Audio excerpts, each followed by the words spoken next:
Nicolas Maillard-Rossignol, bonjour. Bonjour. Et bienvenue, vous arrivez directement en provenance de votre ville de Rouen par le train. Hier, il y avait du monde devant la mairie de Rouen, en solidarité avec vous, en solidarité avec tous les maires de France qui ont subi ces événements récents. Que vous ont dit les habitants ? Ils nous ont dit merci.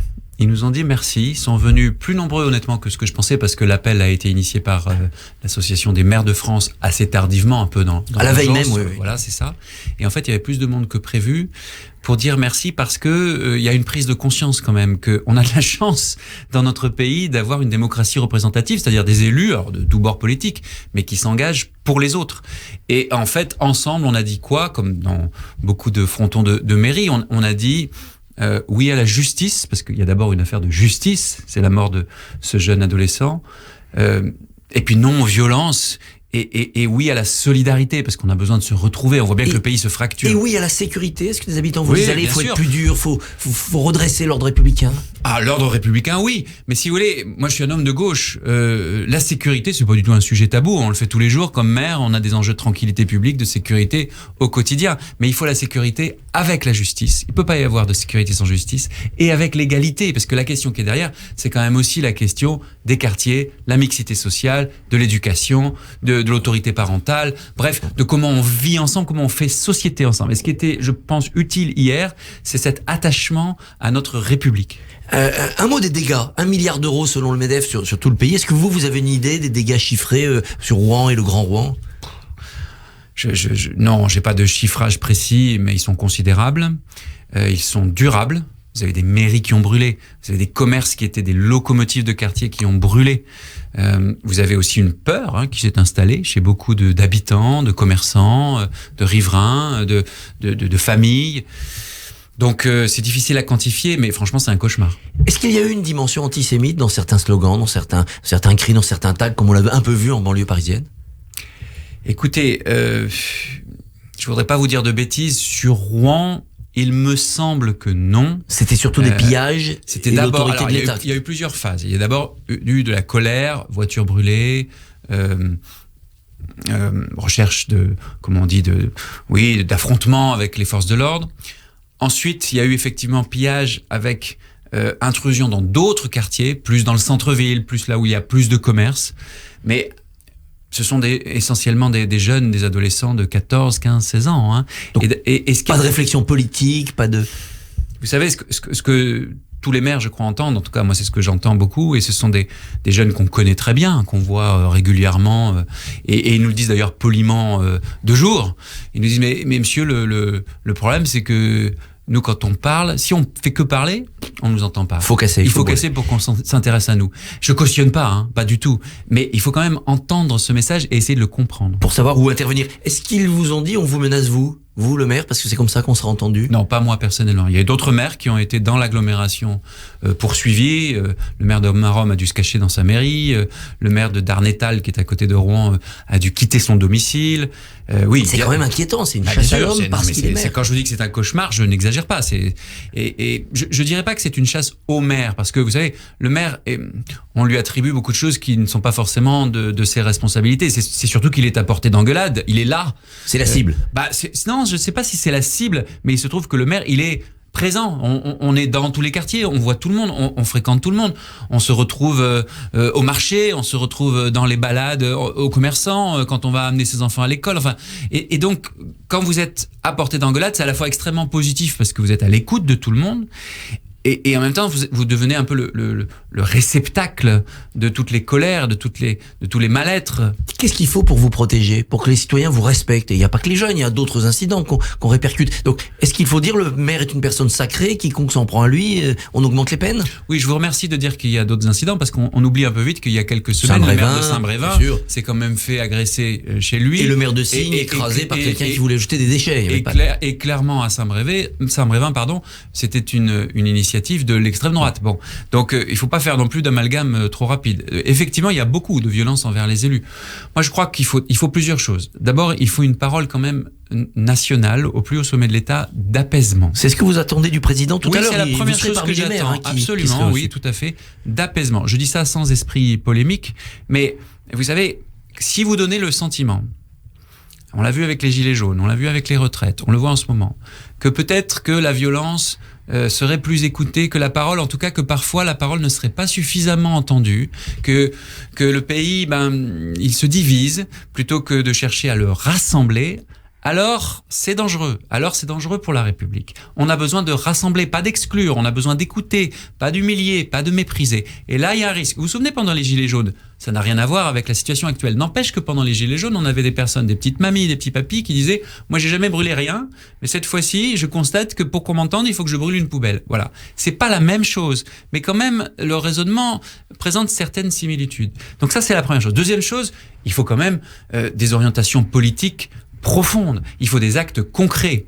On peut parler de l'autorité parentale, c'est sûr que c'est important, oui. L'éducation, mais le premier sujet quand même, c'est la question de la mixité sociale, du logement et du peuplement, parce que ce que l'on constate, c'est une accentuation, moi je le vois dans l'agglomération rouennaise, une aggravation, si vous voulez, des inégalités territoriales. En clair, vous avez certains quartiers qui concentrent de plus en plus de difficultés et d'autres qui vont de mieux en mieux. Ça, c'est quand même pas possible. Il y a encore des communes qui ne sont pas en conformité avec la loi sur le logement social, la fameuse loi SRU. Ça, c'est pas possible. Et puis aussi, il faut une réflexion sur la police. Moi, je ne fais pas d'amalgame, ni dans les quartiers, ni dans la police. Dans la police, il y a des gens parfaitement rigoureux, responsables, professionnels, qui font honneur à notre République. Il faut remettre les méthodes à plat. Mais clairement, il y a un problème. Absolument, il y a un problème de proximité. En général, la police nationale, quand elle arrive sur un quartier, en particulier un quartier populaire, elle est vue comme un intrus, et donc ça facilite pas le travail. Personne les connaît, ils connaissent personne. Ils connaissent sur le plan professionnel, mais clairement il y a une difficulté, et ce rapport conflictuel, il part dès leur arrivée sur le terrain sur de mauvaises bases, clairement. Et ça, c'est valable dans toutes les grandes villes de France. Et puis, il faut le dire aussi, oui, il y a une partie de la police, ça se constate, qui s'extrême droitise.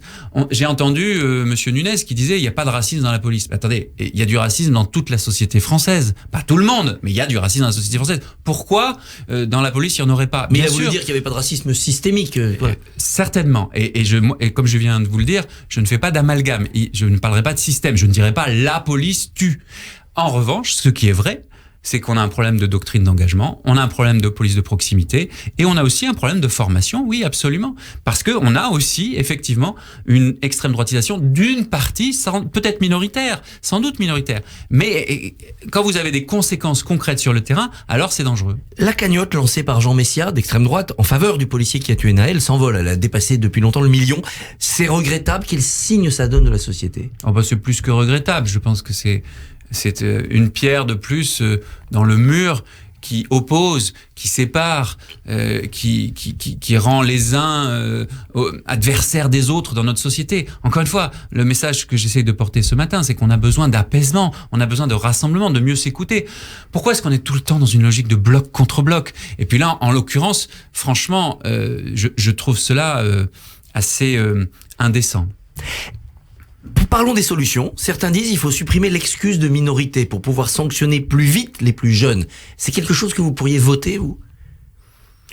Je suis pas parlementaire. Je suis pas sûr que ce soit là la priorité, très honnêtement. Parce que concrètement, qu'est-ce qui se passe aujourd'hui? Vous avez des jeunes pour qui ça peut même devenir une espèce de fierté d'être attrapé par la police. Vous avez une espèce d'escalade et de surenchère. On peut, bien sûr, et peut-être que c'est nécessaire dans certains cas, durcir telle ou telle peine. Moi, j'ai aucun angélisme. Encore une fois, les maires, ils sont complètement sur le terrain et les questions de sécurité, on les traite au quotidien. Donc, pas d'idéologie. Mais, le cœur du sujet, au départ, c'est le rapport à l'autorité, c'est le rapport à l'éducation, c'est le rapport à la parentalité, c'est le rapport à la mixité. Il est là le vrai sujet. Et tant qu'on n'aura pas bougé là-dessus, vous savez, vous pouvez mettre toutes les lois que vous voulez. À chaque fois qu'il y a eu un fait aussi tragique que celui qui vient de se dérouler, on a eu des lois. Combien de lois sur la sécurité on a eu ces 10 dernières années? Est-ce que ça change fondamentalement quelque chose? Non. Sur la parentalité, certains disent il faut être beaucoup plus clair et rétablir cette suppression des allocations familiales ou de certaines aides sociales si les parents sont défaillants. C'est quelque chose qui serait opérationnel. Vous savez, aggraver la situation sociale de familles et de quartiers qui sont déjà dans une situation sociale extrêmement dure, je suis pas sûr que ce soit la méthode pour faire progresser notre société. Encore une fois, on sait, il faut pas faire de langue de bois, on sait qu'il y a des familles qui peuvent vivre en partie de trafic. Indirectement, parce que les jeunes, c'est ça qui se passe dans un certain nombre de quartiers. Les jeunes vont ramener de l'argent. Là, quand il y a eu des pillages, qu'est-ce qui a été pillé? Moi, j'ai des magasins de cuisine qui ont été pillés. Les jeunes, ils ont ramené des frigos dans leur famille, pour leurs parents, pour leur maman, ou pour leur père. En général, ce sont des familles monoparentales et c'est souvent la maman qui doit assumer le foyer avec 4-5 enfants. Je dis pas du tout que la maman est une délinquante. Je dis que aggraver la situation sociale d'un certain nombre de familles, je suis pas sûr que ce soit la meilleure des choses. Donc, c'est une ligne de crête qui est difficile parce qu'il faut à la fois de l'autorité et de l'ordre. Et moi, j'ai toujours dit qu'il faut condamner toutes les violences, qu'aucune violence n'est acceptable, qu'il faut de l'ordre républicain dans tous les quartiers et que la République, elle doit être partout chez elle. Mais il faut aussi pas se voiler la face et regarder les choses clairement et lucidement. On a besoin de beaucoup plus d'éducation, on a besoin de beaucoup plus de mixité, mais dans les actes, on a aussi besoin d'agir de manière beaucoup plus rapide. Je vous donne des exemples sur la rénovation urbaine, sur les politiques dans les quartiers, les politiques de la ville. Quand vous allez dans les quartiers et que vous leur dites « Oui, cet immeuble désaffecté, vous inquiétez pas, on va le détruire, on va reconstruire, on va faire de nouveaux logements et un centre culturel, revenez dans 5-10 ans, parce que c'est ça les durées des procédures administratives. » C'est pas possible. Vous parliez des maires tout à l'heure. Les maires, ils ont besoin qu'on leur fasse confiance et qu'ils aient des moyens pour agir plus vite. S'il faut attendre 5 ans, 10 ans, vous croyez qu'un jeune, il va y croire à ça? Et les filles n'a pas voulu appeler au calme, puis a fait la liste de ce qui pouvait brûler ou ne pas brûler. Est-ce que la NUPES ne s'est pas un peu plus fracturée? Moi, je pense que la gauche doit être claire. On appelle au calme. Il n'est pas question... Oui, mais la NUPES, c'est pas la clarté, parce que certains appellent au calme. Vous avez parlé de LFI. Moi, je suis socialiste. Je suis pas LFI. Voilà. Les choses sont très claires. Et je dis très clairement, on peut avoir des débats, et ils sont utiles et ils seront nécessaires demain sur comment agir. Quand on est dans une situation de violence, on condamne, on fait pas de relativisme de la violence.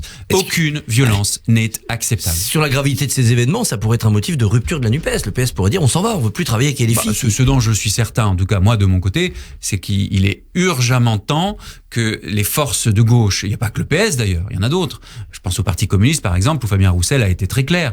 Bon, il est urgemment temps que la gauche montre qu'elle sait porter un projet politique qui rassemble notre société, qui conjugue l'autorité, mais oui, parce qu'on a besoin d'autorité. Et l'autorité, c'est pas l'autoritarisme. L'autorité, c'est pas antinomique ou incompatible avec l'écoute, par exemple. L'autorité et l'égalité, et l'éducation, et la culture. Il faut les deux. Ce projet, il pourrait être co-signé Bernard Cazeneuve, Nicolas Maier-Rossignol. Et beaucoup d'autres, et Carole Delga, et Anne Hidalgo, et Fabien Roussel, et des écologistes aussi, et beaucoup d'autres encore. On a une chance de vous voir tête de liste aux européennes pour le PS ou zéro chance? Non, je l'ai déjà dit. Mais c'est plus que jamais. Je suis maire, et vous voyez bien que les maires, on en a besoin. Nicolas Maier-Rossignol, merci et bonne journée. Merci. Merci messieurs. On retiendra, il faut de la sécurité avec de la justice et de l'égalité. Christophe, on vous retrouvera demain en compagnie de Christian Estrosi, maire Horizon de Nice. À demain. À demain. Radio J.